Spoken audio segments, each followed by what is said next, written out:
Login failed on Brigit Fix. You open the Brigit app, ready to track your budget or request an instant cash advance, but instead, you see login failed. It's annoying, but don't panic. Most people assume something's wrong with their password, but here's the truth. Login issues on Brigit are often caused by simple technical glitches. Let's fix it. First, check if Brigit servers are down. You can search Brigit app status online to see if others are reporting issues. Since Brigit connects directly to your bank accounts, temporary outages or security updates can cause login interruptions. If that's the case, you'll just need to wait for their systems to come back online. If Brigit servers are working fine, test your internet connection. Try switching between Wi-Fi and mobile data. A weak or unstable signal can break the secure login process. Next, make sure your app is up to date. Go to the App Store or Google Play, search Brigit, and hit Update. Running an outdated version is one of the most common causes of login errors.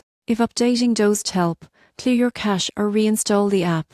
On Android, go to Settings, Apps, Brigit and tap Clear Cache. On iPhone, delete and reinstall the app. This resets temporary data that might be causing conflicts. If you recently changed your bank login or updated your password, that's another likely cause. Go to your Brigit settings, remove the old bank connection, and reconnect it with your new credentials. Also, make sure your phone's date and time are set to automatic.